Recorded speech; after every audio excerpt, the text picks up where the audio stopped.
Good morning guys. Ito, magandang umaga sa inyo lahat. May dumating mo akong package. So, today's video is pagbubukas natin nung aking in-order sa online. Ito, isang klase ng power tools to. Kasi po, nung gumagawa ko doon sa bahay ng aking panganay, naisip ko, mahirap magsinsil ng mano-mano sa pader.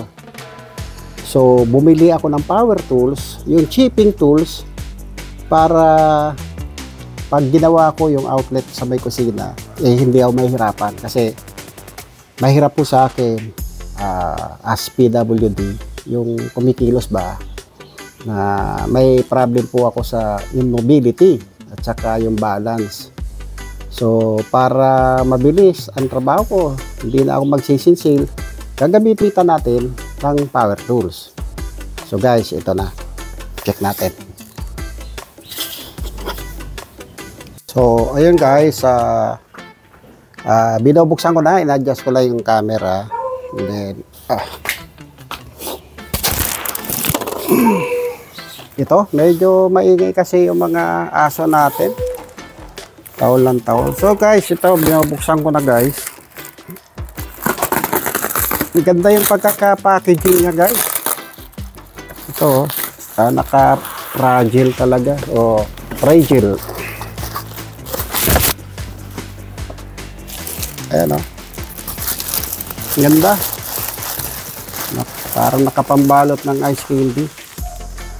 So ayan, tabi muna natin. So next, ito.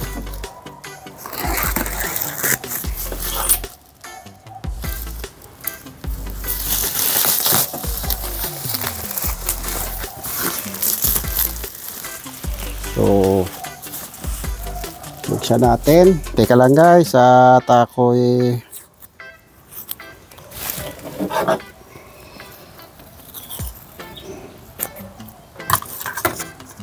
may i-cover.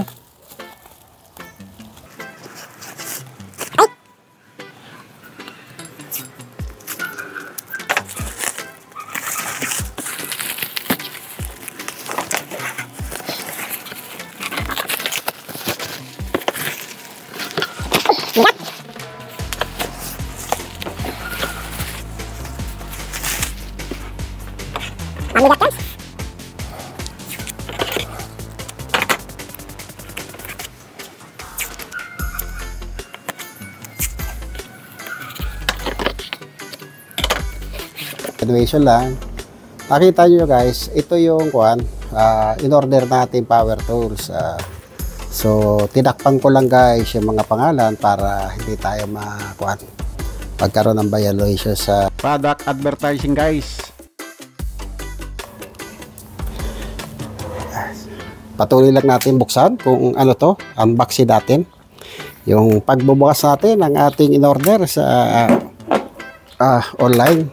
Kasi guys, talagang need ko tong power tools na to. At malaking bagay ito at makakatulong sa akin. Lalo na ako isang PWD. So ito guys. Ayan.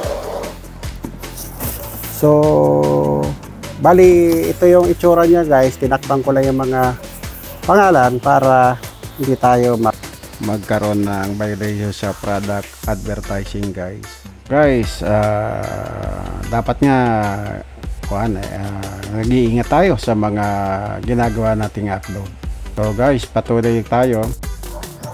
Parang maleta pero ang bigat guys. Sobra, siguro may may 10 kilo. Ang bigat. Talagang pang heavy duty. So guys, bubuksan na natin para malaman natin.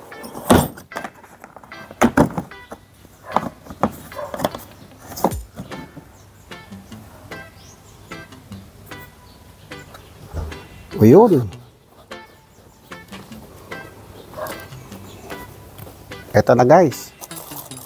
Naka-plastic pa. So, siguro takpan lang natin yung mga pangalan para hindi tayo mag-violate sa product. Hindi ko alam kung naka-product to. Ayun, asa na ba yung aking kuhan?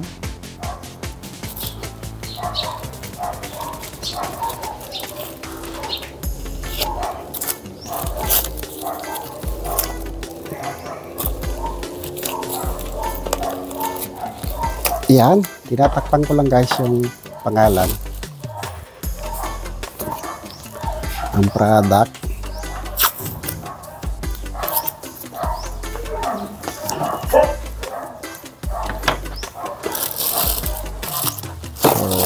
Sinusure lang natin guys na bagong-bago to guys, kaso tatakpan lang natin yung pangalan, yung name, para hindi natin mabiolate yung kasi alam mo naman mahigpit na sa Facebook Meta ngayon kasi ganyan. Actually meron akong isang violation, kaya yung page ko not recommended. Hindi ko alam, wala naman akong endorse sa product.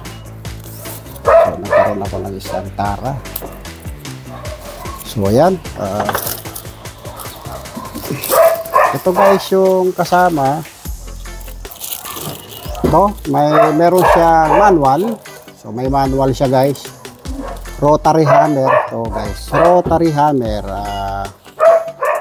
Ang model niya is MTRX 1200. So, nakalagay dito professional. So, ibig sabihin, gamit talaga ito ng mga pang-professional. So, hindi lang pang-professional guys, pwede rin sa mga nagdi-DIY. So, since na-DIY tayo guys, bagay sa atin ito. So, meron siyang kasamang advanced lube. Greasing to guys, o yung oil, para swabe yung ikot niya. So, magre-refer tayo sa manual. Meron spare na brush. Brush siya, oh. Hindi ng aso. Tapos meron siyang, ang tawag to, pantanggal yung sa plate siguro to. So ayan, yan ang mga kasama niyan guys. Pasok lang natin ulit dito para hindi magkalat. Mamaya titos natin yung ating yun. So ito guys, ang bigat pala nito. Ito itsura niyan guys, kala ko maliit lang, parang gun, para ka lang naglalaro ng paint, parang paint gun. So, base sa tingin ko naman, maganda yung plastic. Di sa malutong, medyo makunat. Ayan, so, ito guys, ang wattage nito siguro, buksan natin. So, ayun, ang power input ito guys is 1,200 watts. Malakas sa kuryente ito. 1,200 ang watts niya, input niya. So, talagang power tools to guys, kasi 1,200 watts yung yung kanyang so, ito guys, kung nakikita nyo, dito nilalagay yung oil. Ito, pang lube to guys or grasa, pero mukhang oil to. Ito ilalagay nyo doon sa ibabaw dito guys. So, ayun, yung kwan pala guys, ito para dito, para mabuksan nyo yung takip. Ayan, nabubuksan nga. So, titingnan natin kung mayroon pa siyang oil. So, siguro pwede na dito yung mga motor oil na bago o yung okay. So, meron pa namang grasa. Okay pa siya. Siguro guys, pagka natuyo, nadagdagan nyo na lang ng lube oil para swabe yung ikot niya guys. Hindi siya parang pigil umikot, para yung mga parts doon sa loob hindi kagad na worn out. So ito pala yung purpose yan. So yan, binuksan ko lang guys para tinignan natin kung may grasa. So ito yung selector knob nya. So pina-press, hindi mo siya maiikot, kailangan i-press mo. Parang sa sasakyan, automatic transmission, yan, pinipindot mo para malipat mo, yan o. Kasi kung hindi mo pipindutin, hindi mo maiikot. So ito yung selector nya. Yan. So mabibili na lang tayo ng setting, kung anong setting yung gagawin natin dito. Ayun. Tapos, Ano ba yun? Spring. So, yun lang guys. Europe, pag bilog guys, ang plug mo, European to. European siya. Kasi kung US to o Asian, naka-flat siya eh. So, European siya. Okay naman kasi may saksakan tayong bilog na pwede dito. So, guys, yung quality ng cord maganda, makapal. So, tingnan natin baka merong information sa kawad para ang ingay ng mga aso. Kahapon naman guys, tahimik dito. Pati yung aso namin nahahawa, nagtatataho sila. Kasi nga ewan ko ba, panahon may time na tahimik itong lugar na to, tahimik, may time naman na maingay. So ayan guys, so ito lang guys. Ang problema ko guys, kala ko walang kasama, meron pala. So ito guys yung kanyang kasama para makapagtrabaho tayo at magamit natin. So yun, hindi mo pala mahuhugot to kasi detred. Ang galing detred siya, hindi basta-bastang mabubuksan yung takip. Ang galing nga ang galing na design niya. So ito yung chipping niya, yung sisil. May barena tayo. Ang tibay ng bakal guys. Quality pa lang Pakikita mo kasi guys yung kuwan pa lang sa klase ng bakal. Talagang heavy duty. Ito, yung imbis na papaluin mo dito ng maso, martilyo para masinsil mo yung wall mo, ito yung gagamitin mo, kakabit mo dito. So isa. Tapos may dalawang libreng kuwan, drill. So number 10 at saka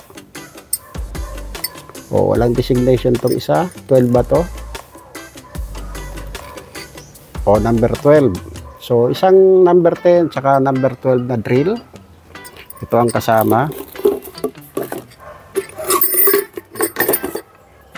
Meron tatlo pala. Saka number 8. Plus itong chisel niya. Ito yung chisel. Talim, medyo maganda. Ito guys, maganda rin pantanggal ng mga tiles. Halimbawa, magpapalit ka ng tiles doon sa may ang tawag doon sa may hugasan, di ba? Sa may sink mo, may tiles yung paligid.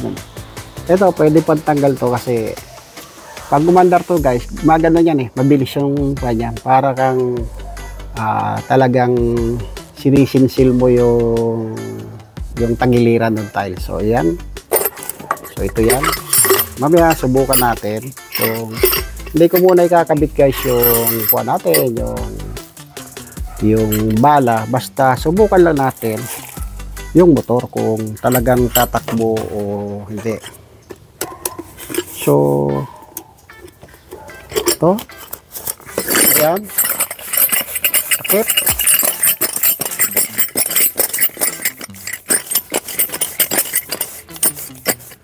So guys, ito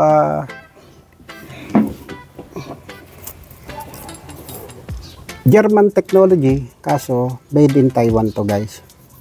Mas magandang Taiwan kaysa sa isa, 'di ba? Kasi wala sila well known na sila nung araw pa. So ayan, susubukan natin guys. Teka, basahin ko muna yung spec guys. So ito model niya MTRH 1200, so 1200 watts.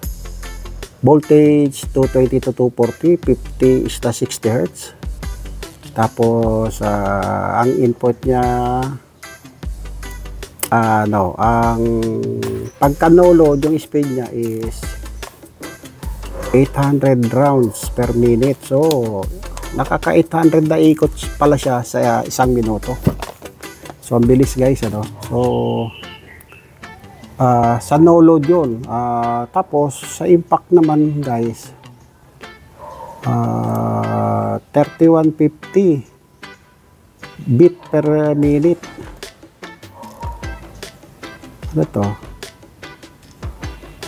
Tapos maximum impact 6 joules, tsaka shank style na SDS plus. So yung shank, ang ibig sabihin nun guys, yung kuha niya is standard talaga na SDS. So kung kukuha kayo guys ng mga ganitong power tools at saka yung devolution tools, SDS, may SDS, ayun, para pang heavy duty talaga. So ayun, so bakit ganun?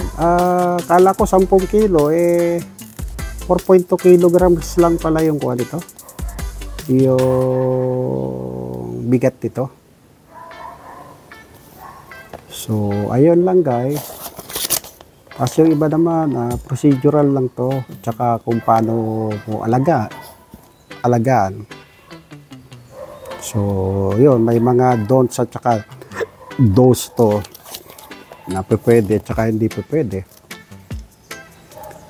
Ayun, tapos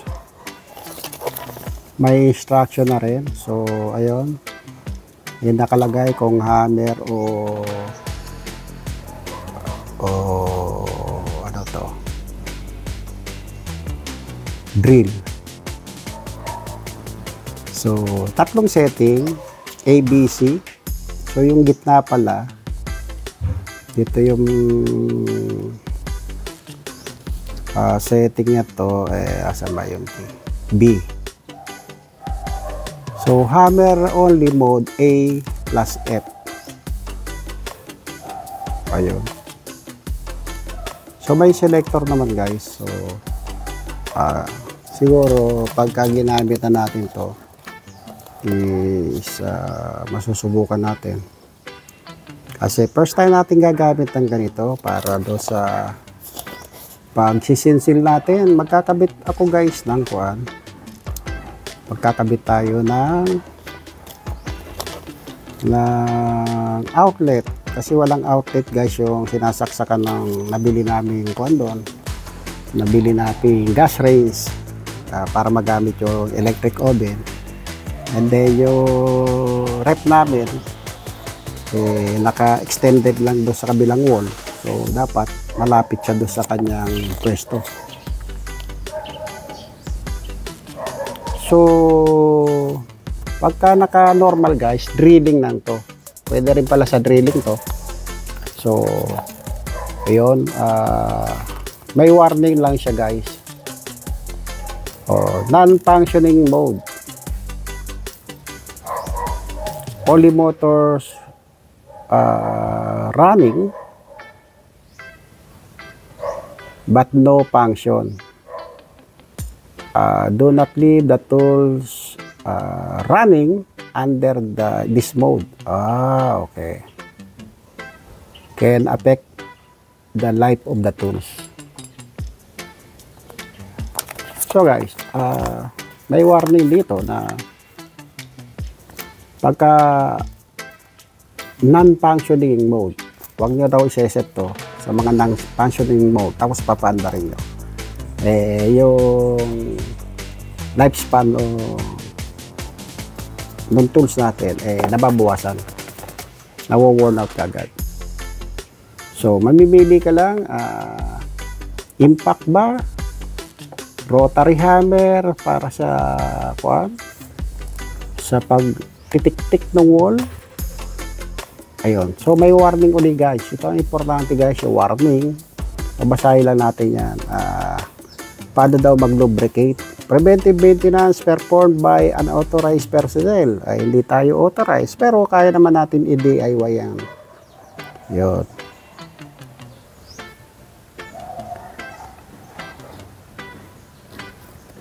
So, meron palang authorized service center din to. Kung in case na magka-problema, meron silang authorized service.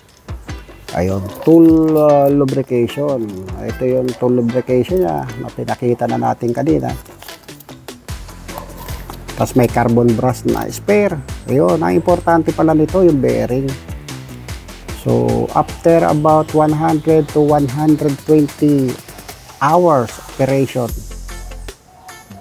or every brush change, The bearing should be replaced. Naku, ang gastos pala nito ah. Pero okay na rin para 100% functional siya. So, palagay ko naman hindi lang siya 120 hours maximum na gagamitin natin kasi hindi naman siya continuous ginagamit. So, ayun. So, ito lang guys yung kanyang mga parts. Ayan, babasahin na lang natin. Maliliit kasi parang ganito lang. Ni-specify lang niya kung anong mga tawag doon. Kaya in case na may bibiling ka, yun lang i-orderin mo. So, yun, may bearing 21. Hanapin na lang natin yan. 21 na yan. Ayun, front pocket gear. Okay. So, yun pala.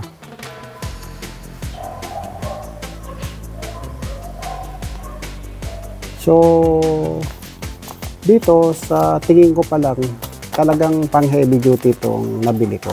So, magkano ba kuha ko dito? Siguro nasa 2,000 plus guys. Kaya, pricey siya pero magagamit mo. Ayun. So, meron pala siya ditong kuwan sa ilalim.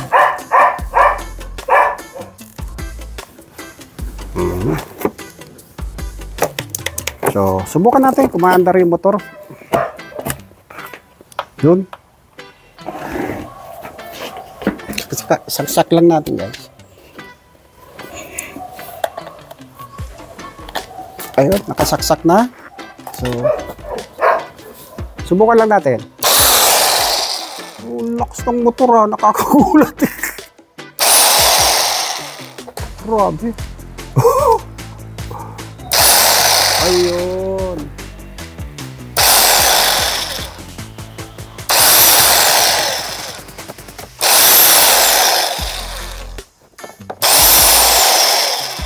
Galing nito So yun, nakikita nyo parang nagba-vibrate talaga guys Patunog pa lang. So ayun, mayroong drawing dito. So madilim, kailangan ko ng lente. Pero base naman sa instruction, pwede na natin kuha yan. So dito lang siguro binabago yan sa ilalim. Kapa-kapa na lang. Ayun, mas malakas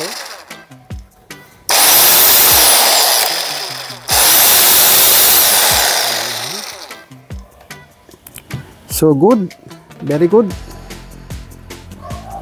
So paano pagpalit ng drill? So pagkabit guys ng drill, pinipress lang to, tapos sok-sok mo lang dito, then release. Wala ka nang pinipihit dito na parang yun sa chunk, wala na. Ipe-press nyo lang to, malaking to, plastic, hard plastic to guys. Pasok-sok mo yung barena o yung chisel mo, yun.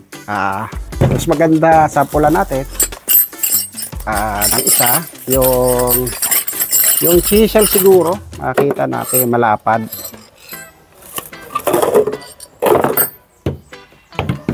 So ito, sample lang ko lang guys para ayan, hindi natin mapapasok to Hindi nyo mapapasok, di ba?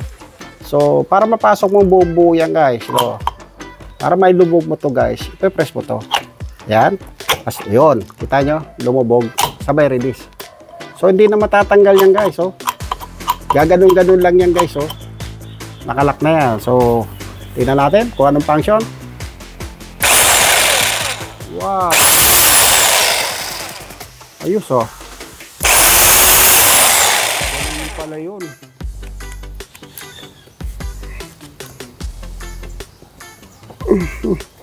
Bigat. So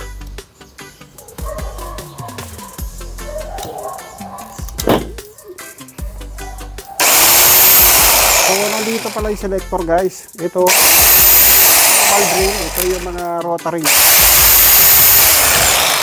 ayan.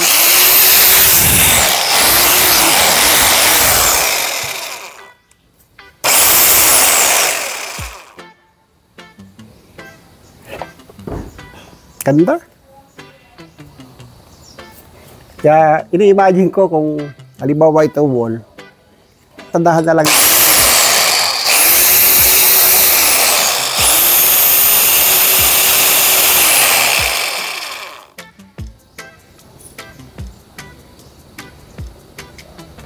Ganda.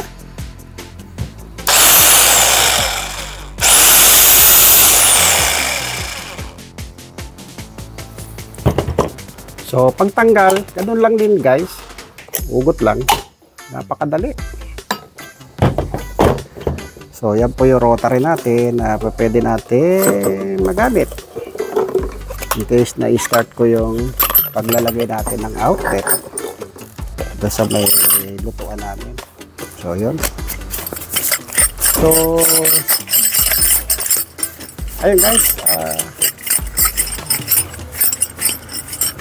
That's it. So, ito siguro, saan ba to? Hindi ko alam pa to kung saan nilalagay. Siguro dito. Ayan. Para may protection ka. Ganyan. Ayan. Para may protection ka guys. Dito kinakabit yan. So, di lang natin ang forma. Siguro ganito talaga. Ito ang tamang position. Tapos lalagay mo yung barena dito. So, ayun guys, hanggang dito na lang po ang video. Sana nag-enjoy kayo sa aking presentation. Sa susunod na mga araw, linggo, o buwan, pag natapos guys, sorry guys, maingay lang. Pag natapos guys yung mga tao doon sa bahay ng anak ko, lilipat sila dito para pagtrabaho rin dito kasi marami tayo paparepair kagaya nung alulod doon sa bubong. Itong aking kuhan, maglalagay tayo ng sink dito, tsaka minibar, tsaka yung outlet, gagawin ko na rin. So guys, hanggang dito na lang po at maraming salamat.